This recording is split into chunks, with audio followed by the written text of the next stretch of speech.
us start chapter 3, Metal and Non-Metals. This is a new chapter in which you are going to study about properties of metal and non-metals in detail, and how we are going to extract metals from the earth. So let us start session 1 of chapter 3, Metals and Non-Metals. Introduction. In our day-to-day life, we use many well-known materials like iron, aluminium, copper, gold, silver, and many more. So you can see here, these are the few images of the metals which we are generally using in our daily life, right? So, and many other like gold, silver that we are using as ornaments.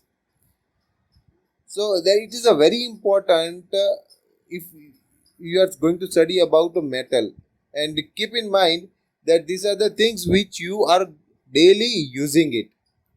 Okay, तो metal के लिए इसीलिए हमें पढ़ना ज़रूरी है कि जो हम डेली यूज़ कर रहे हैं तो वह जो मेटल्स है वो एनवायरनमेंट के साथ कैसे रिएक्ट करते हैं, रिएक्ट कर रहेंगे तो अच्छी तरह से करेंगे, हमारे लिए अच्छा होगा कि मेटल के लिए अच्छा होगा कि नहीं. So that all we have to study, and इसलिए ये मेटल एंड नॉन मेटल पढ़ना इम्पोर्टेंट है.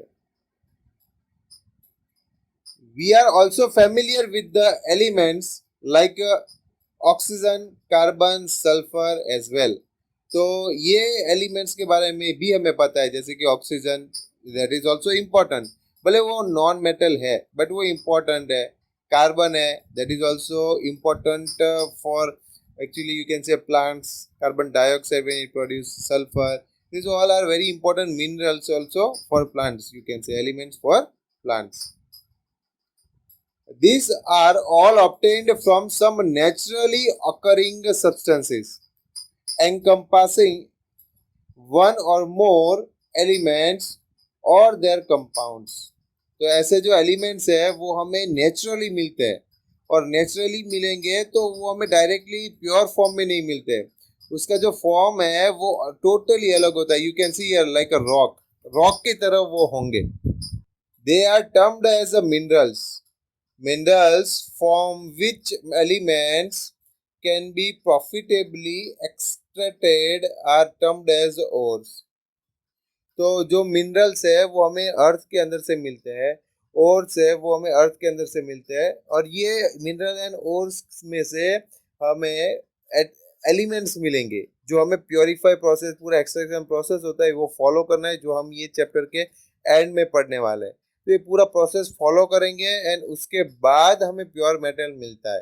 ओके, तो first when we get from the earth it will be in the form of this rock, and जो उसके ऊपर properly काम करते हैं तो उनको पता चल जाएगा कि ये पर्टिकुलर रॉक है, उसके अंदर कौन सा मिनरल होगा, ये रॉक के अंदर कौन सा मिनरल होगा. उसके कलर के ऊपर से, उसके थोड़े प्रॉपर्टीज के ऊपर से हम इजीली आइडेंटिफाई कर सकते हैं. बट वो हमें पता नहीं होगा, हमारे लिए वो सिर्फ रॉक होगा. जो डेली उसके ऊपर काम करता है उनको प्रॉपर आइडिया रहेगा कि ये रॉक है तो उसके अंदर कौन सा मिनरल प्रेजेंट हो सकता है. Understood? There are 92 well-known and naturally occurring minerals, of which 70 are metals and the rest 20 are the non-metals. तो बाकी के जो भी 92 के अंदर से जो 70 है वो मेटल्स है, मतलब बहुत ज्यादा परसेंटेज मेटल्स का होता है अर्थ के अंदर, एंड सिर्फ 20 जो है वो है नॉन मेटल्स. अंडरस्टूड? तो नॉन मेटल्स कैसा इंपॉर्टेंट है हमारे लिए, कैसा मेटल्स का इंपॉर्टेंस है हमारे लिए, वो सब हम ये चैप्टर के अंदर पढ़ेंगे. Some metal possesses the characteristics of both metal as well as non-metals. तो बहुत सारे ऐसे मेटल है उसके पास दोनों का प्रॉपर्टी होता है. They are termed as the metalloids, and उसको हम बोलते हैं metalloids. Okay, for instance boron, silicon, germanium, arsenic, antimony, tellurium and polonium. These all are the elements which are also known as the metalloids. जो आपको already बोला था standard 9th के अंदर चैप्टर 2 जब पढ़ रहे थे कि what are metal, non metal and metalloids, उसके थोड़े प्रॉपर्टीज हमने पढ़े थे। मेटलॉइड्स के बारे में आपको बताया था कि द एलिमेंट और the material which can act as both metal और which can have a characteristics of both metal and non-metal, that elements are called as metalloids. Got it? Elements found in a free state include some metal like gold, silver, platinum, etc. and some non-metals like helium, neon, argon, etc. as well. तो जो कोई कोई element है उसके अंदर के elements actually दो type के होते हैं, metal, non metal and the third one जो अभी हमने बात की है, सॉरी, तो वो है मेटेलॉइड्स। तो थोड़े मेटल्स जो होते हैं वो फ्री स्टेट में अवेलेबल होते हैं जैसे कि गोल्ड, सिल्वर, प्लेटिनम, एंड थोड़े नॉन मेटल्स भी है जो फ्री फॉर्म में अवेलेबल होते हैं, फ्री स्टेट में अवेलेबल होते हैं, जैसे कि helium, neon and argon. A major proportion of metals are found in a combined state, मतलब जितने भी मेटल्स हमें अवेलेबल है हमारे अर्थ के ऊपर, अर्थ के अंदर से, तो वो कंबाइंड स्टेट में है, प्योर फॉर्म में नहीं है। फ्री स्टेट में जैसे कि गोल्ड, सिल्वर, प्लेटिनम है वैसे नहीं होंगे। तो it is the oxides, it will be in the form of oxide. Metal के ऑक्साइड होते हैं, मेटल सल्फाइड्स होंगे, carbonate, silicates etcetera. So these are the combined form of a metal. Understood? Metal के साथ कंबाइंड है इसीलिए हम बोलते हैं metal oxide, metal sulphide, then metal carbonate, metal silicates, वो सब हम अलग अलग बोल सकते हैं, right? Some non metals like a sulphur, phosphorus, the two are found to exist in a combined state. तो यहाँ पे जो सल्फर, फास्फोरस है, ऐसे छोटे मोटे जो एलिमेंट्स है थोड़े से, सल्फर, फास्फोरस एंड अलग अलग हम एग्जांपल्स ले सकते हैं जो कंबाइंड फॉर्म में अवेलेबल है, कार्बन है, वो सब। तो this all are present as a mixture in the earth, कोई किसी के साथ वो मिक्सचर के फॉर्म में होंगे। अंडरस्टूड? तो देखो यहाँ तक जो हमने पढ़ा था वो सब इंट्रोडक्शन है, जो ऑलरेडी आपको पता है मेटल क्या होता है, कितना इंपॉर्टेंस है, कैसे फॉर्म में प्रेजेंट है, कैसे फॉर्म में अर्थ में प्रेजेंट होगा, मिनरल एंड ओर के फॉर्म में, ऑक्साइड्स के फॉर्म में, सल्फाइड्स के फॉर्म में, कार्बोनेट्स के फॉर्म में होता है। मेटल्स भी कंबाइंड फॉर्म में होंगे एंड नॉन मेटल्स भी कंबाइंड फॉर्म में हो सकते हैं। Metals are solid except mercury that is found in a liquid state at a room temperature. तो यहाँ पे आप इमेज में देख सकते हो कि जनरली आप कोई भी मेटल देखो, आयरन है, कॉपर है, गोल्ड है, सिल्वर है, दे विल बी जनरली वो सॉलिड स्टेट। बट एक एक्सेप्शनल केस है, वो है मर्क्यूरी। अंडरस्टूड? तो जो हम पढ़ रहे हैं that is a physical property of metal, तो आपको प्रॉपरली पता होना चाहिए कि physical properties of metal and chemical properties of metal दोनों के बीच का डिफरेंस क्या है। एग्जाम में बहुत बार पूछते हैं, right the difference between metal and non metal based on physical property, right the difference between metal and non metal based on chemical properties. तो ये आपको दोनों में अलग आंसर लिखना है, एंड याद रखना कि आप सेम पॉइंट ही दोनों के अंदर लिखो। एक के अंदर आप सॉलिड स्टेट के लिए लिख रहे हो तो दूसरे के लिए आप वही पॉइंट लिखो, नॉन मेटल्स के लिए बात कर रहा हूँ मैं, राइट? तो दोनों में सेम पॉइंट्स आपको लिखना है, एंड याद रखना है कि आप जो इम्पोर्टेंट पॉइंट्स है जो आपको मैं बताऊंगा वो सबसे पहले लिख दो। अंडरस्टूड? तो ये फर्स्ट पॉइंट है, वो बहुत इंपॉर्टेंट है क्योंकि ये एक्सेप्शनल केस में आता है। तो एक्सेप्शनल केस जितने भी होंगे वो सब इंपॉर्टेंट पॉइंट होंगे that you have to write in the difference. तो ये बहुत सारे मेटल्स है वो सब सॉलिड स्टेट में है, सिर्फ एक है मर्क्यूरी जो लिक्विड स्टेट में होता है, एंड वो जनरली ऐसे ड्रॉप ही बन जाएगा जैसे कि वाटर ड्रॉप होता है। They are hard and tough except sodium and potassium that can be cut with a knife. तो ये देखो हार्ड, बहुत हार्ड है ये सब एलिमेंट्स।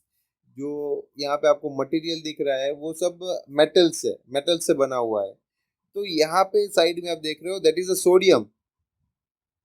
आप नाइफ लेके ये सोडियम को ऐसे कट कर सकते हो।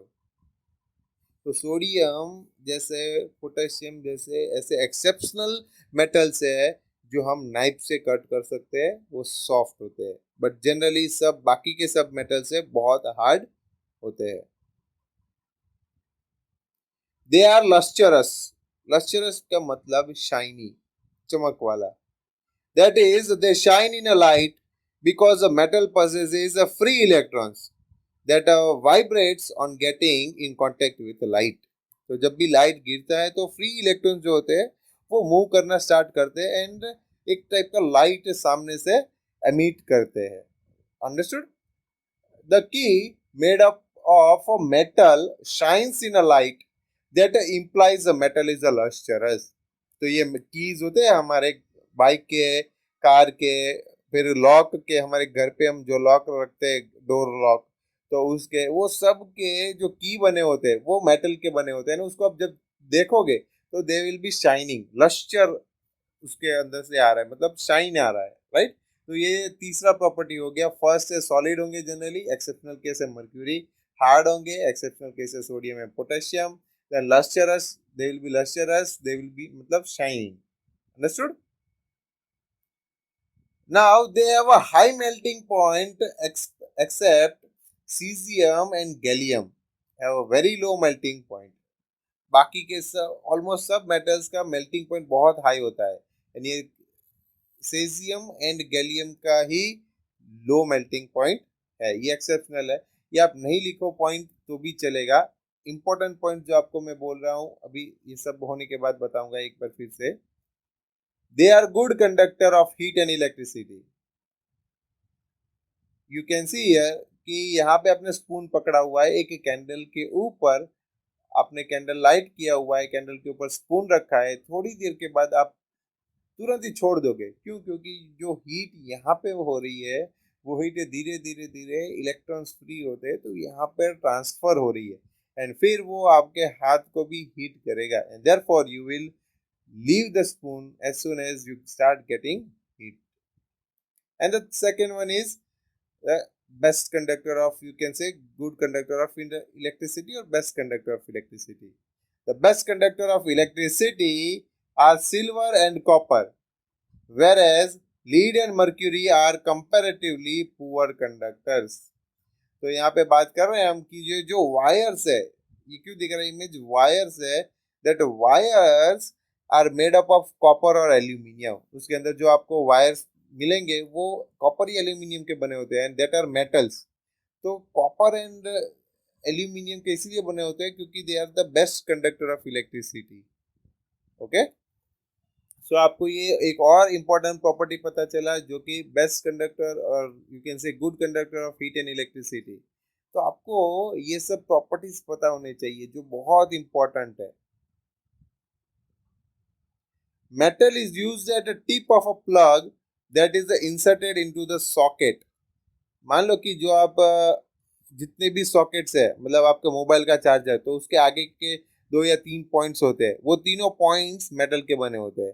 रेफ्रिजरेटर का आप उसका जो सॉकेट देखोगे, उसका प्लग देखोगे इन शॉर्ट, तो प्लग में 3 पिन्स होते हैं, वो तीनों पिन मेटल की होती है। टीवी टेलीविजन का आप प्लग देखो, उसमें भी तीनों पिन मेटल के बने होते हैं। तो ऑलमोस्ट ऑलमोस्ट तो नहीं, सब प्लग्स जो इलेक्ट्रॉनिक आइटम्स के प्लग्स होते हैं, वो सब के प्लग्स जो होते हैं उसके पिंस वो मेटल से बने होते हैं, right. And because the reason is metals are good conductor of heat and electricity।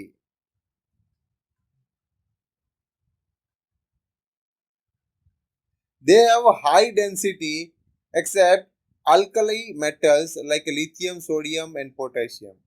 High density मतलब आपको एक एग्जांपल के साथ बता दूं कि कम स्पेस के अंदर ज्यादा मास आए, उसको हम बोलते हैं हाई डेंसिटी। ये सिंपल सा एक समझने वाला बात है, डेंसिटी का मीनिंग जो आपको लास्ट ईयर 9th में भी बताया था।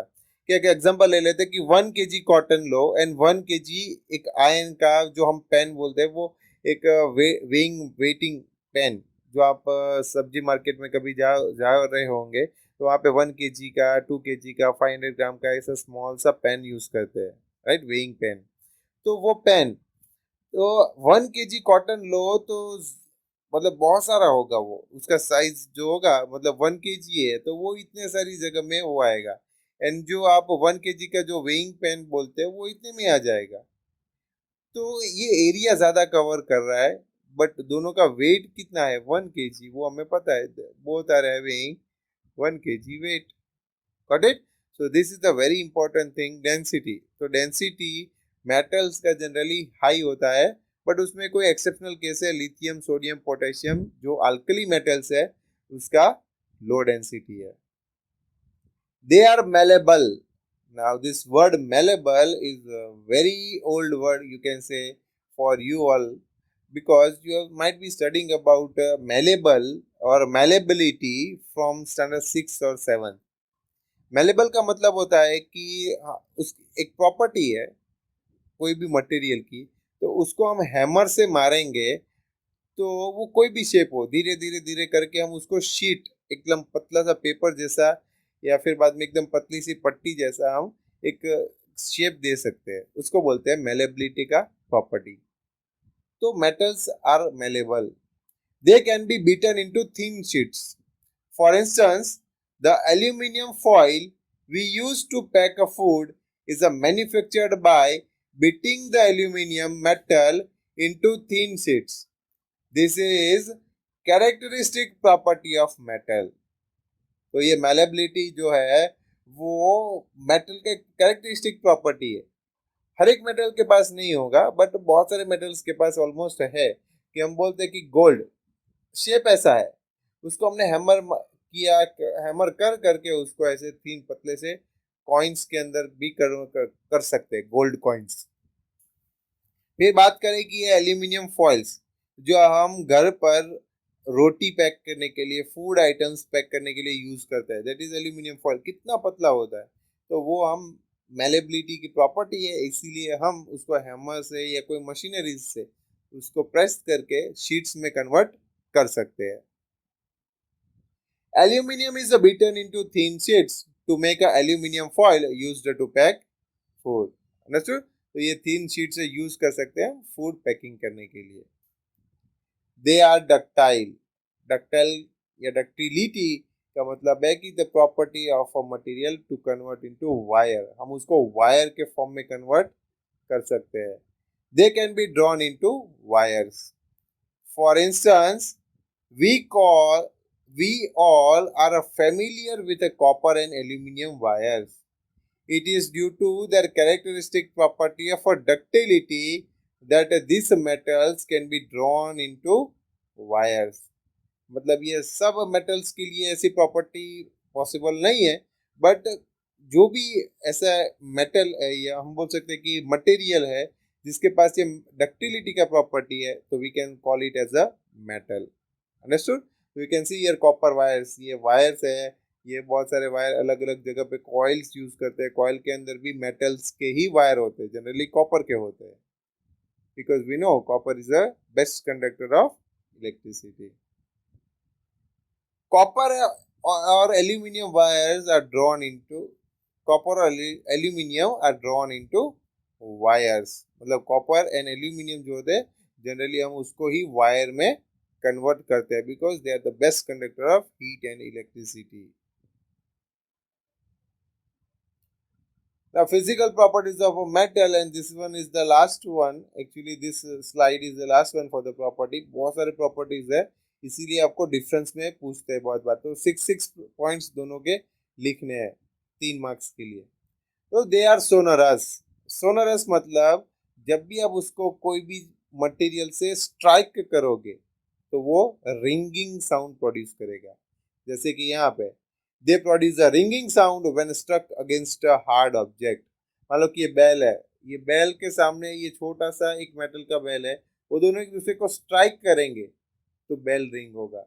फिर यहाँ पे ये वुडन हैमर है, ये बेल है, प्लेट एक मेटल का, और उसके ऊपर हम स्ट्राइक करेंगे तो भी रिंगिंग साउंड प्रोड्यूस होता है। तो कैसे कि for instance, your school bells are made up of metal that produces a ringing sound after the period is over when struck hard by the hammer.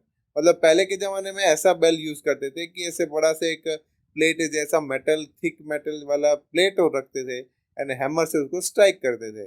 अब ऐसा इलेक्ट्रिक बेल, ये bell हम बोल सकते हैं इलेक्ट्रिक बेल यूज करना start कर दिया है। जब भी लेक्चर खत्म होता है, पीरियड ओवर होता है, तो बेल स्ट्राइक करता है, it produce a ringing sound. Got it? Bells in a temple are made up of a metal that when struck against a hard surface produces sound. तो मान लो कि ये अंदर जो बेल के अंदर, ये मंदिर के अंदर ऐसे बेल्स होते हैं, तो हम जब भी, ये मेटल का बना होता है, ये भी मेटल है, दोनों एक दूसरे को हम ऐसे स्ट्राइक करवाएंगे, हम दोनों को एक दूसरे के सामने स्ट्राइक करवाएंगे, तो it will produce sound and ringing sound. Examples are iron, gold, silver, magnesium, copper, aluminium, and many more. So these are all are the metals which can produce sound, which can be sonorous, which can be lustrous, which can be malleable, ductile, which can be good conductor of heat and electricity. So these all are the properties of metal. And उसमें से ये जितने भी आपको नाम दिए, these all are examples of metal. तो यहाँ पे जो आपको प्रॉपर्टी बता दूं, जो बहुत इंपॉर्टेंट है, आपको लिखना ही है, वैसे है कि मेलेबिलिटी के बारे में लिखो, they are malleable. Then ductility के बारे में लिखो, दे आर डक्टाइल लिख सकते हो आप। देन सोनोरस लिख सकते हो, they are lustrous, they are good conductor of heat and electricity, they are hard and they are solid. ये सब प्रॉपर्टीज जो इंपॉर्टेंट है वो आपको लिखनी है, राइट। बाकी के जो एग्जांपल्स है वो आपको देने की जरूरत नहीं है, डिफरेंस पूछे तब आपको इतना शॉर्ट में लिख देना है।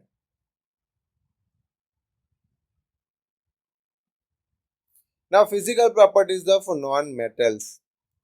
Non metals may be either solid, liquid और गैस। तो जनरली अभी हमने कंपैरिजन के बारे में बात करते हैं कि मेटल्स के बारे में बात किया था, तो मेटल्स वर जनरली सॉलिड और एक्सेप्शनल केस था mercury, that was liquid. But here generally all the non-metals are having a three different state. It can be in a three different state. Solid भी हो सकते हैं, liquid भी हो सकते हैं, या gases भी हो सकते हैं। Solid, that is the non-metals are brittle. Solid जो भी non-metals होंगे वो generally brittle होंगे, टूट जाएंगे easily। जैसे कि ग्लास देख लो आप, ठीक है, वो गिरता है तो टूट जाता है। कोई सिरेमिक्स के आइटम देख लो, ये सॉसर्स है, कप्स है, मग्स है, वो सब ब्रिटल होते बहुत, and break down into powdery mass on striking with a hammer, except diamond which is the hardest non metal। तो जो डायमंड है वो आपको बता दूं कि वो कार्बन का एक एलोट्रॉप है। कार्बन एक ऐसा नॉन मेटल है जिसके अलग अलग फॉर्म्स है, जैसे कि ग्रेफाइट, डायमंड, फिर बकमिनिस्टर फुलरंस, जो आप चैप्टर नंबर 4 में सब पढ़ोगे। तो ये अलग अलग एलोट्रॉप्स है, और उसमें कार्बन एक नॉन मेटल है, कार्बन का एलोट्रॉप है डायमंड। तो diamond is the hardest non metal, सबसे हार्ड है। बता दूं आपको कि ग्लास को कट करने के लिए भी डायमंड हम यूज करते हैं। They have a dull lustre, मतलब बहुत ही डल सरफेस होता है। वुड का देखो कितना डल है, हम उसके ऊपर पॉलिश लगाते हैं कि वो शाइन हो। फिर बाद में आप प्लास्टिक को ही देखो, तो प्लास्टिक को वो तो आप नॉन मेटल ही बोलो, तो उसको वो डल होते हैं, उसके ऊपर हम कुछ एक्स्ट्रा पॉलिशिंग या एक्स्ट्रा मटेरियल यूज करते हैं, तब वो शाइनी होता है, ठीक है। बट आयोडीन इज लस्टरस, तो आयोडीन नॉन मेटल है, तो उसमें से एक उसका एक्सेप्शनल केस है कि इट इज अ लस्टरस, वो थोड़ा सा शाइन करता है। They have low melting point accept diamond that is a very high melting point. तो जनरली सब नॉन मेटल्स का लो मेल्टिंग पॉइंट होता है, बट डायमंड जो है एक्सेप्शनल केस है, उसका हाई मेल्टिंग पॉइंट है।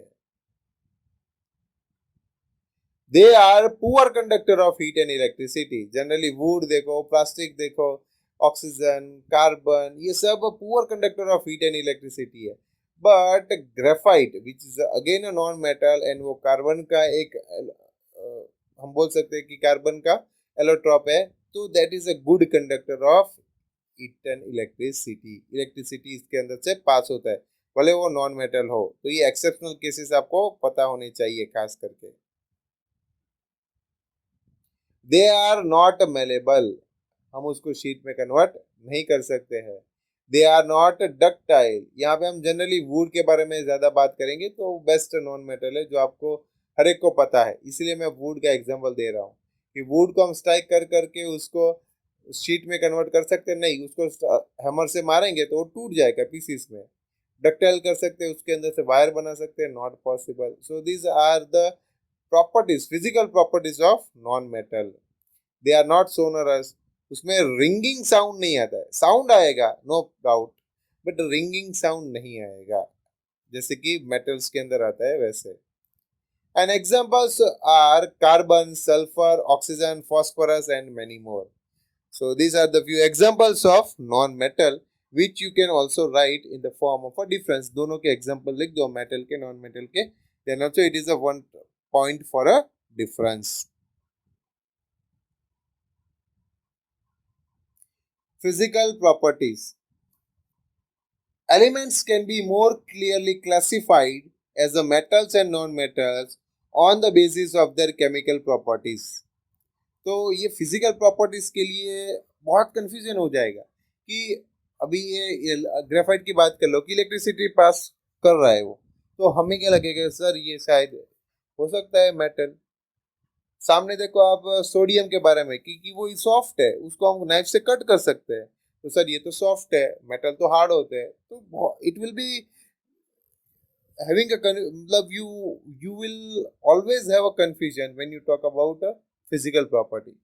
बट जब हम केमिकल प्रॉपर्टीज के बारे में पढ़ेंगे तब आपको और बेटर वे में क्लासिफाई कर पाओगे, you can be more clearly classified, you can more clearly classify the metal and non-metal by studying their chemical properties. Okay, most non-metal produce acidic oxide when dissolved in water.